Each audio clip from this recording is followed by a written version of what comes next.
ව්‍යාපාර කඩා වැටෙන්න පුළුවන්. මුදල් නැති වෙන්න පුළුවන්. සැලසුම් සාර්ථක නොවෙන්න පුළුවන්. නමුත් එකම වැදගත් දේ ඔබ යලිත් නැගී සිටීමට සූදානම්ද? Hi everyone, welcome to the Resilient Mindset. මේ පොඩ්කාස්ට් සීරීස් එකේ අරමුණ මොකක්ද කියලා ඔයාලගෙන් පොඩි කාලයක් අරගෙන මම පැහැදිලි කරන්න කැමතියි. මිත්‍රවරුනි, ඔන්ට්‍රප්‍රනර් කෙනෙක් විදිහට දැක්ක දෙයක් තියෙනවා, විශේෂයෙන්ම ලෝකල් වගේම ඉන්ටර්නැෂනල් පොඩ්කාස්ට් channel වලත් අලුත් ව්‍යාපාර පටන් ගන්න කැමති අයට කොහොමද බිස්නස් වර්ල්ඩ් එකට එන්ටර් වෙන්නේ, මොනවද ඒ සඳහා තියෙන opportunities, භාවිතා කළ හැකි resources, skills, trends ගැන කියා දෙන විශිෂ්ට ගණයේ පොඩ්කාස්ට් channel විශාල ප්‍රමාණයක් තියෙනවා.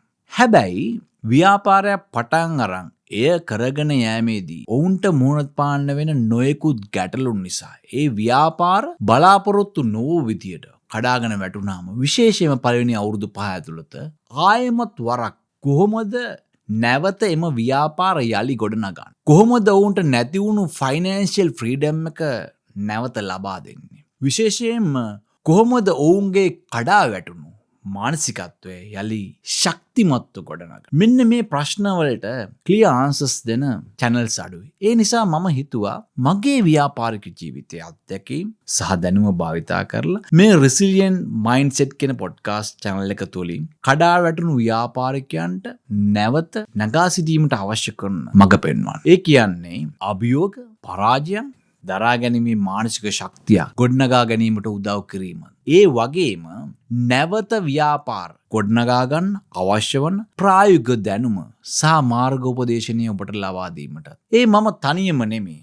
ඉදිරියේදී මම බලාපොරොත්තු වෙනවා ඉතාමත් සාර්ථක ඔන්ට්‍රප්‍රනර්ස්ලා, ව්‍යවසායකයන් මේ වැඩසටහනට සහභාගී කරවාගෙන ඒ ඔවුන්ගේ ජයග්‍රහණ උත්කර්ෂයට නංවන තවත් එක් channel එකක් විදිහට ග්ලෝරිෆයි කරනවට වඩා ඔවුන්ගේ කතාව මම මේ සාර්ථකත්වය අත්කරගත් ව්‍යවසායකයන්ගේ, ඔන්ට්‍රප්‍රනර්ස්ලාගේ කාටවත් නොකියු ඔවුන්ගේ ජයග්‍රහණ පසුපස තිබුණු ඉතාමත් දුෂ්කර කාල පරිච්ඡේදවල ඔවුන් වැටුණු තැන්, ඔවුන්ට වැරදුණු තැන්, ඒ තුලින් ඉගෙන ගන්නා ලද ඉතාමත් අසීරු සහ වේදනාකාරී පාඩම් කොහොමද ඔවුන්ට වැරදුනේ, කොතනද ඔවුන්ට වැරදුනේ, අවසානයේ ඒ සියල්ලට අභියෝග කර ගනිමින්, ඒ සියල්ලට ඔරොත්තු දෙමින් තමන්ගේ හීන සහ ඉලක්ක යථාර්ථයක් බවට පත් කිරීමට කළ ඉමහත් කැපවීම, නොසැලෙන අධිෂ්ඨානය, ප්‍රශ්නවලට ඔරොත්තු දීමේ රෙසිලියන්ස් එක ඔවුන් පුරුදු පුහුණු කළේ කොහොමද කියලා දැනගන්න. මේ පොඩ්කාස්ට් සීරීස් එකේ අපි චැලෙන්ජ් කරනවා every setback, සියලුම පසුබෑම් වලට, every failures, සියලුම වැරදීම් වල, every self doubt, අපිට අපි ගැන තියෙන සැකයන්ට. මිත්‍රවරුනි, ගොඩනගාගත් ව්‍යාපාරයක් අතරමඟදී කඩා වැටීම ඔබට පමණක් මුහුණ පාන්න උන දෙයක්ද? එහෙම නැත්නම් ඔබේ නරක වෙලාව නිසා සිද්ධ වෙච්ච දෙයක්ද? නැහැ, කොහොමටත් නැහැ. ව්‍යාපාර ලෝකයේ අලුතින් පටන්ගත් ව්‍යාපාර පළවෙනි අවුරුදු 5 ඇතුළත 70%ක් 80ක් ප්‍රමාණයක් කඩාගෙන වැටෙනවා විවිධාකාර හේතු නිසා. මේක තමයි ව්‍යාපාර ලෝකයේ සත්‍යය. මම මේ ගැන ඉදිරියේදී ඔබට කරුණු සහිතව පැහැදිලි කරන්නම්.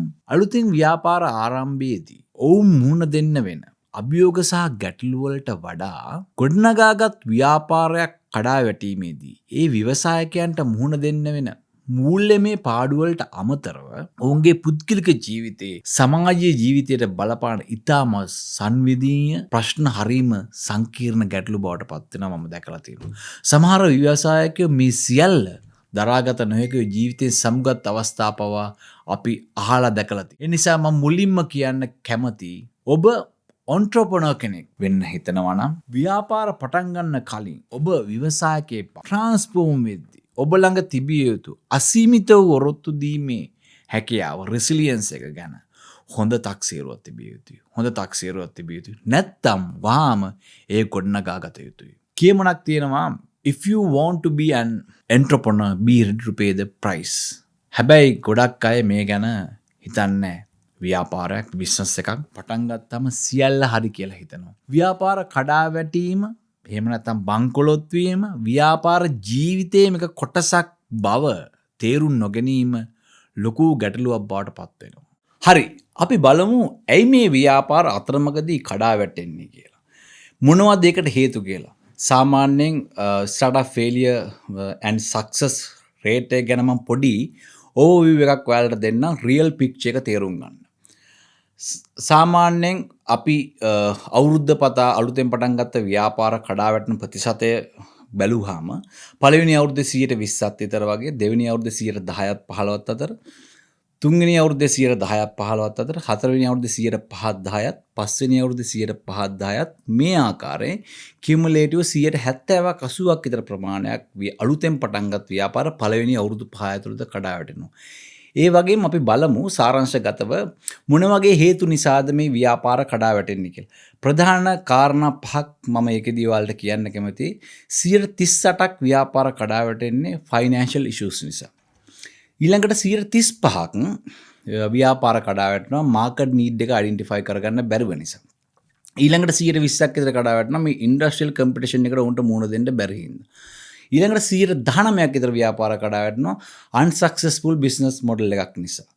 ඊළඟට ලීගල් චැලෙන්ජස් නිසා තව 18ක් විතර වගේ ව්‍යාපාර කඩාගෙන වැටෙනවා. මේ ඉහත කියපු මොනෑම හෝ කාරණයක් නිසා එකක් හෝ කිහිපයක් නිසා ව්‍යාපාර කඩා වැටෙන්න පුළුවන්. ඕනෑම ව්‍යාපාරයක්ම බලමු අපි මොනවද මේ ව්‍යාපාර වර්ග කියලා. සාමාන්‍ය ව්‍යාපාරවල බිස්නස් ප්‍රධාන කොටස් 4කට අපිට බෙදා වෙන් කරන්න පුළුවන්. large scale, medium scale, small scale and micro scale කියලා. අපි large and medium business ගත්තොත් මේ ව්‍යාපාරවලට යම් කිසි ප්‍රශ්නයක් මතුවුනහම ඒවා ඉක්මනින්ම හඳුනා ගැනීමේ හැකියාවක් ඒ ව්‍යාපාරවලට තියෙන. උදාහරණයක් විදිහට අපි හිතමු ෆයිනෑන්ෂල් ඉෂුව එකක් වෙන්න පුළුවන්, සේල්ස් ඉෂුව එකක් වෙන්න පුළුවන්, ප්‍රොඩක්ෂන් ඉෂුව එකක් වෙන්න පුළුවන්, HRM ඉෂුව එකක් වෙන්න පුළුවන්. මේ ඕනම එකක් හඳුනාගෙන ඒ ප්‍රශ්න වලට ඉක්මනින්ම උත්තර දීමට මේ ව්‍යාපාරවලට හැකියාව තියෙනවා. මොකද මේ ව්‍යාපාරවල බොහෝ දුරට වැඩ කරන්නේ ප්‍රොෆෙෂනල්ස් වෘත්තිකයෝ, වෘත්තීය නිපුණතාවයෙන් යුත් පුද්ගලයෝ. මේ ආයතන බොහෝ දුරට පාලනය වෙන්නේ ඩිවිෂන් විදියට. ඒ වගේම උන්ට ඔඩිට් ඇනලිසිස් සිස්ටම් තියෙනවා. ඕනම ගැටලුවක් අයිඩෙන්ටිෆයි කරලා ඉක්මනින්ම සොලියුෂන් එකක් ලබා දෙන්න. ලාර්ජ් මීඩියම් ස්කේල් වල ව්‍යාපාර වලට ෆයිනෑන්ෂල් ඉෂුව එකක් බලපෑවොත් ඔවුන්ට ව්‍යාපාරයට මුදල් නැවත ආයෝජනය කරන්න ප්‍රධාන වශයෙන්ම ක්‍රම දෙකක් ඔස්සේ හැකියාවක් තියෙනවා. ඒ තමයි ඔවුන්ට පුළුවන් ණයක් විදියට, ඒ කියන්නේ වාණිජ බැංකුවකින් ණයක් විදියට ඒ ආයතනයට ආයෙ මුදල් ආයෝජනය කරන්න. එහෙම නැත්නම් කොටස් නිකුතුවක් මගින් මුදල් ආයෝජනය කරන්න පුළුවන් ආයතනයට. මේ ව්‍යාපාරයක් ණයක් ගන්නවා නම්, ඕනම ව්‍යාපාරයක් ණයක් කරනවා නම් මෙන්න මේ ප්‍රධාන කාරණා දෙක සැලකිලිමත් විය යුතුයි. පළවෙනි කාරණයක විදියට ගන්න ණයක් ගන්නවා නම් ඒ ණය මුදලට වඩා හම්බ කරන්න පුළුවන් වෙන්න ඕන අපිට. දෙවෙනි කාරණාව ඒ ගත් ණය මුදල ගෙවන්න පටන් ගන්න කලින් ඒ ණයෙන් අපි උපයන්න පටන් ගන්න ඕන. ඒ වගේ මම කියපු විදියට ණයක් අරගෙනද එහෙම නැත්නම් කොටස් නිකුතුවකින්ද ව්‍යාපාරයට මුදල් ආයෝජනය කළ යුත්තේ කියන ප්‍රශ්නේදී කාරණා තුනක් සැලකිලිමත් විය යුතුයි. අපි ඩෙට් වලට යන්නේ එහෙම නැත්නම් ඉක්විටි ඉෂුව එකකට යන්නේ කියලා සැලකිලිමත් වීමේදී මූලික කාරණා තුනක් මම ඔයාලට කියන්නම්. ඒකෙදි කොස්ට් ෆැක්ටර් එක ගත්තොත් වියදම් පැත්තෙන් බැලුවාම ණයක් තමයි අතනයකට හොඳ. මොකද කොටස් නිකුතුවකට යද්දී ආයතනයකට දරන්න වෙන්නේ පිරිවැය වැඩි නිසා. ඊළඟට කන්ට්‍රෝල් ෆැක්ටර් එක ගත්තත් ණයක් ආයතනයට හොඳ වෙනවා. මොකද අපි කොටස් නිකුතුවකට ගියොත් ආයතනයට වෙනත් පාර්ශවයන් අයිතිය සඳහා එකතු වන නිසා. හැබැයි රිස්ක් ෆැක්ටර් එක කන්සිඩර් කරද්දී ණයක් ගත්තාම එතනදී ගැටලුවක් මතුවෙනවා. මොකද ණයක් හැමතිස්සෙම ඉන්නේ ඔබ්ලිගේෂන් එකක් එක්ක නිශ්චිත කාල සීමාවකදී පොලිය සමග ගෙවා අවසන් කරන. එතනදී ණය අපිට අවාසියක් වෙනවා ඉක්විටි වලට වඩා. ඊළඟට මම කතා කරන්න බලාපොරොත්තු වෙන්නේ ස්මෝල් ස්කේල්, මයික්‍රෝ ස්කේල් ව්‍යාපාර ගැනයි. මයික්‍රෝ සුද්ධ ව්‍යාපාර ලෙස අපි හඳුනාගන්නේ සාමාන්‍යයෙන් සේවකයෝ 10කට වඩා අඩු ඇනුවල් ටර්න්ಓවර් එක LKR 15ක් විතර වගේ තියෙන ව්‍යාපාර තමයි සුද්ධ ව්‍යාපාර විදියට ගන්න. ඊළඟට ස්මෝල් සුළු ව්‍යාපාර විදියට අපි ගන්නවා සේවකයෝ 50කට වඩා අඩුවෙන් ඉන්න ඇනුවල් ටර්න්ಓවර් එක මිලියන 250ක් වගේ LKR තියෙන. මේ ව්‍යාපාරවල තියෙන විශේෂත්වය තමයි ලාර්ජ් ස්කේල්, මීඩියම් ස්කේල් වගේ නෙමේ. මේ ව්‍යාපාරවල ඕනර්ෂිප් එක දරන ඩිරෙක්ටර්ස්ලා එක්කෙනෙක් හෝ දෙන්නෙක්, තුන් දෙනෙක් අතර වැඩිම වුණොත් බොහෝ විට ඒකත් පවුලේ සමාජිකයන් හෝ තමන් ළඟම හිතවත් යාළුවන් අතර. ඒ නිසා මේ ව්‍යාපාර කඩා වැටුනහම ඍජුවම ඔවුන්ගේ පෞද්ගලික ජීවිතයට බලපානවා. ඒ නිසා මේ රිසිලියන්ට් මයින්ඩ්සෙට් channel එක තුළ මම විශේෂ අවධානයක් යොමු කරන්න බලාපොරොත්තු වෙනවා මේ ව්‍යාපාර කොටස් දෙක වෙත. ඔබ ස්මෝල් ඕ මයික්‍රෝ ව්‍යාපාරිකයෙක් නම් නම් කරගෙන යන ව්‍යාපාරයේ පාඩු ලබන බව ඔබට දැනෙනවා නම් ඔබ මුලින්ම කළ යුත්තේ පාඩු ලබන ඩිවිෂන් එක අඳුනාගෙන ඒක බ්‍රේක් ඊවන් තැනක් වෙන තැනකට ඔපරේෂන් එක සැලසුම් කරන්න. ලාභ නැතත් වියදම පියවා ගැනීමට. එසේ නොහැකි නම් පියවරෙන් පියවර ඒ කොටස් නවතා දමන්න. මොකද දිගින් දිගටම පාඩු ලබමින් කරගෙන ගියොත් ඔබ විශාල ණය බරක් සමග පාඩුව ඉතාමත් අසීමිත තැනකට වැටෙනවා. නැවත පිළියමක් හොයාගන්න බැරි වෙන තත්ත්වයකට. ව්‍යාපාර ස්කේල් ඩවුන් කරලා ව්‍යාදම සහ ආදායම තුලනය වන තැනකට ව්‍යාපාරය ප්‍රතිව්‍යුහගත කරන අපි ඒකට කියනවා ව්‍යාපාර ලෝකේ රිට්‍රේච්මන්ට් ස්ට්‍රැටජි එකක්. එහෙම නැත්නම් ව්‍යාපාරයේ සර්වයිවල් මෝඩ් එකකට ගේනවා කියලා. උදාහරණයක් විදිහට අපි හිතමු ඔබේ ආයතනයේ ප්‍රොඩක්ෂන්, පැකින් ඇන්ඩ් ඩිස්ට්‍රිබියුෂන් කියන මේ ඩිවිෂන් තුනම තියෙනවා කියලා මේ කොටස් තුනම ඔබ කරගෙන යනවා. ට්‍රාන්ස්පෝර්ට් ඩිවිෂන් එක පාඩු ලවන බව ඔබට තහවුරු වෙනවා නම් තවදුරටත් ඒ පවත්වාගෙන යෑම ඔබේ ආයතනයේ සමස්ත ලාභයට බලපානවා. ඔබ සර්වයිවල් මෝඩ් එකට යද්දී අවධානයට ගත යුතු කාරණා තව විශේෂ කාරණා දෙකක් තියෙනවා. පළවෙනි කාරණේ ව්‍යාපාරයේ අයිතිකරුවන්ගේ ඕනර්ස්ලාගේ එදිනෙදා ජීවත්වීම සඳහා තිබිය යුතු අවම ආදායම මොනෑම හෝ ක්‍රමයකින් සහතික කරගත යුතු වෙනවා. ඔබ සහ ඔබේ පවුලේ වියදම් පියවා ගැනීම සඳහා. ව්‍යාපාරයේ වියදම් වලට අමතරව. මොකද ජීවත් වෙන්න ණය වුණොත් මොකද මේ ස්මෝල්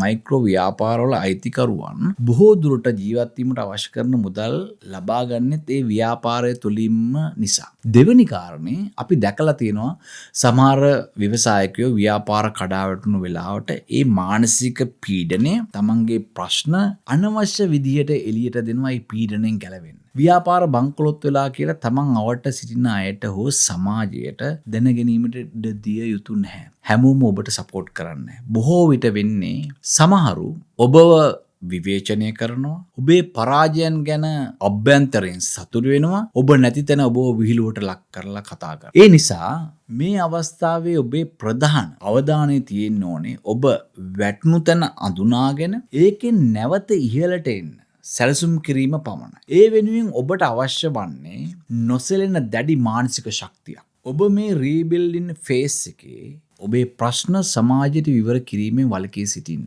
ඒ වගේම ඔබේ සර්වයිවල් එක හදා කරපු ව්‍යාපාරයම කරන්න කියලා එකක් නැහැ. ඒක හරියන්නේ නැත්නම් ක්‍රමයෙන් ඒක අතහැරලා දාලා වෙනත් ව්‍යාපාරයක් හෝ කරපු ව්‍යාපාරයට හා බැඳුණු ඒ ව්‍යාපාරයට හා සම්බන්ධ වෙනත් ව්‍යාපාරයක් පටන් ගන්න. එහෙම ව්‍යාපාර කරලා හරි ගිය ඔන්ටර්ප්‍රනර්ස්ලා ඕන තරම් වෙනත් දෙයකට අත ගහන්න කලින් පොඩ්ඩක් කල්පනා කරලා බලන්න මට කොතනද වැරදුනේ? නැත්තම් ඇයි මට කරපු ව්‍යාපාරය සාර්ථකව කරගන්න බැරි වුණේ? මොකද්ද වුණ අඩුපාඩුව? කොච්චර මහන්සි වුණත් ප්‍රතිපල සාර්ථක වුණේ නැද්ද? කොහේද ප්‍රශ්නේ? මම ඔයාලගෙන් ප්‍රශ්නයක් අහන්නම්. ඔයාලා උපරිම මහන්සි වෙලත් ඉතාමත් අවංකව ලැබිව 100% කරලත් ෆේල් වුණ බිස්නස් තියෙනව නේද? විශාල වශයෙන් පාඩු වෙලා වහන්න උණු ව්‍යාපාර තියෙනව නේද? මිත්‍රෝනි ලෝකෙට මිනිස්සෙක් විදියට ආපු හේතුවක් තියෙනවා. ඒ වගේම අපිට කරන්න ලයිෆ් ටාස්ක් එකක් තියෙනවා. අපිව හඳුන ගන්න නැතුව, අපි අනිත් අයට වඩා මාස්ටර් කරන්න පුළුවන් ටාස්ක් එක මොකද්ද කියලා හොයන්න නැතුව, අනිත් අයම කරන දේවල් කරන්න යනවා. තවත් කෙනෙක්ගේ ෆොටෝකෝපි එකක් වෙනවා.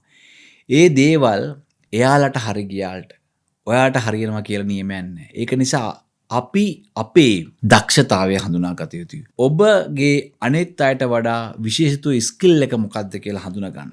ඒක හොයාගන්නේ නැතුව ඔයාට නොගැලපෙන බිස්නස් එකක් හෝ ප්‍රොෆෙෂනල් එකක් තෝරාගත්තොත් ඔයාට ඒකින් යා හැති දුර සීමා සහිත වෙනවා. සාර්ථක වෙන්න තියෙන අවස්ථාව බොහොම අඩුයි. දැනුවත් හෝ නැදනුවත් Tamanගේ ඉන්ක්ලිනේෂන් එක සහජයෙන් ලද හැකියාවට ගැලපෙන බිස්නස් එකක් හෝ ප්‍රොෆෙෂනල් එකක් කරන අය ගැන ගොඩක් දෙනා කතා කරන එයා මාර ලකි. එයාට හරි ගිහිල්ලා. එයා මාර සක්සස්. හැබැයි අපිට නොපෙනෙන දේ තමයි ඒ අය දැනුවත් හෝ නොදැනුවත් තමන්ගේ නැචුරල් ඉන්ක්ලිනේෂන් එකට ගැලපෙන මාර්ගය හොයාගෙන තියෙනවා. ඒකයි ඔවුන් ඉහළට යන ගමන් කරන්නේ දවසින් දවස. ඒක ජොබ් එකක් වෙන්න පුළුවන්. ඒක බිස්නස් එකක් වෙන්න. එහෙම නැත්නම් ඒක කන්සල්ටන්සි එකක් වෙන්න පුළුවන්. අද ලෝකේ ඔබට ටැලන්ට් එකක් තියෙනවා නම් ඒක මුදල් උපයන සාර්ථක ව්‍යාපාරයක් බවට පත් කරන්න ඉතාමත් ලේසියෙන් පුළුවන්. ඒකට හොඳ උදාහරණයක් මම සෝෂල් මීඩියා වල මේ ළඟදි දැක්කා. ජෝන් විස්න කියලා ස්ප්ලැටර් පේන්ට් ආටිස්ට් කෙනෙක්ගේ ඉන්ස්ටාග්‍රෑම් පේජ් එක මම මේ කියන්නේ. ඒ පේජ් එක අනුව එතන ඔහු කරන්නේ ස්ප්ලැටර් පේන්ට් ආටිස්ට් කෙනෙක් විදිහට සුපර් ලක්සරි කාස් එහෙම නැත්නම් එක්සොටික් කාස් වලට අතින් පේන්ට් එක විසි කරලා ඒ කාවලට යුනික් පේන්ට් ඩිසයින් එකක් ක්‍රියේට් කරන එක. ඉතාමත් සිත් ගන්නා සුළු විදියට. සියලු දෙනාගේ අවධානය ඒ වෙත යොමු වෙන විදිහට ඔහු ඒක කරනවා. අද ඔහු සෙලිබ්‍රිටි ස්ප්ලැටර් පේන්ට් ආටිස්ට් කෙනෙක් බවට පත් වෙලා තියෙනවා. විශාල මුදලක් අය කරනවා. ඒකට ප්‍රධාන හේතුව තමයි ඔහුගේ නිර්මාණ වලට one of none කියන බ්‍රෑන්ඩ් කන්සෙප්ට් එක දෙන එක. ඒ කියන්නේ ඒ ඩිසයින් එක ලෝකේ කොහෙවත් දකින්න නැති යුනික් ක්‍රියේෂන් එකක් වෙනවා. ඒ කායකට තියෙන්නේ ඒ ඩිසයින් එක විතරයි. ඒ නිසාම ලක්සරි ඒ කායක ලක්සරි ආර්ට් පීස් එකක් වගේ වැලියු වෙනවා. හරි මම පිළිගන්නවා. අපි හැමෝටම එහෙම ආදරයෙන් කරන්න පුළුවන් දේවල් පමණක් හොයාගන්න හැකියාවක් නැහැ. ඒ වගේම අපේ පැෂන් එක මොකද්ද? ටැලන්ට් එක මොකද්ද කියලා අපි හැමෝටම පැහැදිලි අවබෝධයකුත් නැහැ. ඒක තමයි. හැබැයි ඒ පැහැදිලි අවබෝධයක් නැතුව යන්න හේතුව මේකයි. අපිට අහුම්කම් දෙන්න බැරි තරම් අනවශ්‍ය දේවල් එක්ක කාර්යබහුල වෙලා ඉන්න. ඒ නිසා අපි අපේ ඇතුලේ තියෙන හඬ ඉන්ටුවිෂන් එක අපිට ඇහෙන්නේ. සමහර වෙලාවට ඔබට ගැළපෙන දේ ඩිරෙක්ට් බිස්නස් එකක් නොවෙන්න පුළුවන්. ඒක ජොබ් එකක් වෙන්න පුළුවන්. ඒක කන්සල්ටන්සි එකක් වෙන්න පුළුවන්. ඒක ඇඩ්වයිසරි රෝල් එකක් වෙන්න පුළුවන්. ඉතින් උදාහරණයක් විදිහට මම කිව්වොත් ඔබ බිස්නස් එකක් කරලා ෆේල් වෙලා තිබුණත් ඒ එක්ස්පීරියන්ස් එක වෙන අයට හෙල්ප් කරන ෆයිනෑන්ෂල් කන්සල්ටන්ට් කෙනෙක් එහෙම නැත්නම් බිස්නස් ඇඩ්වයිසර් කෙනෙක් වෙන්න යොදා ගන්න පුළුවන්. අවස්ථාවක් කරගන්න පුළුවන්. ඒක ඔබේ නැචරල් ඉන්ක්ලිනේෂන් එකට හොඳටම ගැලපෙන්න එක වෙන්න පුළුවන්. මිත්‍රවරුනි ජීවිතේ අපි හැමෝම බලාපොරොත්තු නොවු විදියට කඩා වැටෙනවා. පසුබෑම් වලට මුහුණ දෙනවා. ඒක අපි කාටත් පොදු දෙයක්. හැබැයි ඒ වැටීම් වලදී සමහර වෙලාවට අපි ඔරිජිනලි ප්ලෑන් කරපු මාර්ගය වෙනස් වෙලා වෙනත් ඩිරෙක්ෂන් එකකට යන්න පුළුවන්. ඒක ෆේලිය එක නෙමෙයි. ඒක රීඩිරෙක්ෂන් එකක්. සමහර වෙලාවට ඒ වෙනසම තමයි අපේ ජීවිතයේ ලැබෙන හොඳම ආශිර්වාදය වෙන්නේ. හරි මම ඔයාලට පොඩි ස්ටෝරි එකක් කියන්නම්. බලාපොරොත්තු නොවුණු විදිහට අපේ අරමුණු රීඩිරෙක්ට් වෙන හැටි තේරුම් ගන්න. ඔයාලා බොක්සිං ක්‍රීඩාව ගැන දන්නවනම් මේ නම අහලත් ඇති. ෆෙඩී රොච්. ඔහු බොක්සිං වර්ල්ඩ් එකේ ලෙජෙන්ඩරි ට්‍රේනර් කෙනෙක්. ෆෙඩී රොච් කියන්නේ බොක්සිං ක්‍රීඩාවේ ඉහළම ගරුත්වයක් ලබාගත් ට්‍රේනර් කෙනෙක්. ඔහුගේ නම 2012 international boxing hall of fame එකට පවා ඇතුළත් වුණා. 1960 උපන් ෆෙඩී රොච් උපතින්ම බොක්සිං ලෝකයේත් එක්ක සම්බන්ධ වෙච්ච කෙනෙක්. ඔහුගේ තාත්තා ප්‍රොෆෙෂනල් ෆයිටර් කෙනෙක්. අම්මා බොක්සිං ජජ් කෙනෙක්. ඒ නිසාම ඔහු පොඩි කාලේ ඉඳන් ගෲම් කරන්නේ වර්ල්ඩ් චැම්පියන් කෙනෙක් කරන්න. හැබැයි ඔහු බොක්ස කෙනෙක් විදිහට ඔහුගේ දෙමාපියෝ බලාපොරොත්තු වුණ සක්සස් එක ලැබෙන්නේ නැහැ. ඒක ඔහුගේ තාත්තා හිතනවා ඒක ට්‍රේනර්ගේ ප්‍රශ්නයක් කියලා. ඒක ට්‍රේනර්ගේ අඩුපාඩුවක් වෙන්නේ නැති කියලා. ඒ නිසා ඒ වෙලාවේ ලොස් ඇන්ජලිස් වල හිටිය තවත් ලෙජෙන්ඩරි ට්‍රේනර් කෙනෙක් වෙන එඩි ෆෙච් ළඟට යවනවා මුව ට්‍රේනින් වීම සඳහා. එහිදී ඔහු සතියේ දින 6ක් ට්‍රේන් කරනවා. ඉතාමත් කැපවීම. හැබැයි රිසල්ට් එකක් නැහැ. අවසානයේ කෝච් කියනවා ෆෙඩී ඔයා බොක්සිං වලින් රිටයර් වෙන්න. මේක අහන ෆෙඩී කල් වෙනවා. ඇස් වලට කඳුළු වෙනවා. ඒ ඔහුගේ ජීවිතේම කැප කරපු දෙයින් ඔහුට සමුගන්න වෙන නිසා ඔහු සම්පූර්ණයෙන්ම කඩාගෙන වැටෙනවා. ડિප්‍රෙෂන් තත්යකටපත් වෙනවා. අවසානයේ ජීවත් වීම සඳහා පමණක් ටෙලිමාකටිං ජොබ් එකක් කරනවා. ඒන මුදල් වලින් ඒ ආතතිය නිසා මත්පැන් වලට අධික ලෙස ඇබ්බැහි වෙනවා. ඔහුගේ ජීවිතේ බලාපොරොත්තු සියල්ල බිඳලා ඔහු බිඳුවට වැටෙනවා. ඔහොම ෆෙඩීගේ ජීවිතේ ගෙවෙද්දී දවසක් මිතුරෙක් ඔහුට ආරාධනා කරනවා ජිම් එකට එන්න. ඒ මිතුරා සහභාගී වෙන ෆයිට් එකක් බලන්න. ඒදී අහම්බෙන් වගේ ෆෙඩීට chance එකක් ලැබෙනවා. ඔහුගේ මිතුරාට පොඩි ඇඩ්වයිස් ටිකක් දෙන්න. උපදෙස් ටිකක් දෙන්න ෆයිට් එක. ඒ උපදෙස් ෆයිට් එක කම්ප්ලීට්ලි චේන්ජ් කරනවා. ඔහුගේ මිතුරා ජයග්‍රහණය කරනවා. ඒ මොහොතේ තමයි ෆෙඩීගේ ජීවිතේ ටර්න් වෙන තැන. ඔහුට එකක් පැහැදිලි වෙනවා. මට ෆයිටර් කෙනෙක් වෙන්න බැරි වුණාට මට ෆයිටර්ස්ලා හදන්න පුළුවන්. එතනින් පස්සේ ඔහු කෝචින් පටන් ගන්නවා. ටෙක්නික් ෂෙයා කරනවා, ෆයිටර්ස්ලා ගොඩනගනවා. ක්‍රමයෙන් ෆෙඩී රොච් බොක්සිං හිස්ටරි එකේ ග්‍රේටස්ට්ම ට්‍රේනර්ස්ලා අතරින් කෙනෙක් බවට පත් වෙනවා. අවසානයේ ඔහු චැම්පියන්ස්ලා 25කට වැඩිය ට්‍රේන් කරනවා. මැනි පැකියු ඇතුළුව. මිත්‍රවරුනි, ඔහු බොක්ස කෙනෙක් විදියට ෆේල් වුණා. හැබැයි ඒ පරාජය ඔහුගේ රියල් ස්ට්‍රෙන්ත් එක සොයා දුන්නා. ඒ නිසා මතක තියාගන්න අපි ෆේල් වෙන්නේ අපිට හැකියාව නැති නිසා නෙවෙයි. අපිට හරියන මාර්ගය සොයාගෙන නැති නිසා. හරි. ඊළඟ එපිසෝඩ් එකේ මම ඔයාලත් එක්ක කතා කරන්න බලාපොරොත්තු වෙනවා. ව්‍යාපාර කඩා වැටුනම නැවත නගා සිටවන්න අවශ්‍ය කරන පුද්ගලික ජීවිතය වගේම ව්‍යාපාරික ජීවිතයේත් ගොඩනගා ගත යුතු ෆ්‍රේම්වර්ක් එකක් ගැන. Until then, stay resilient, stay focused and never give up on your mission. Thank you.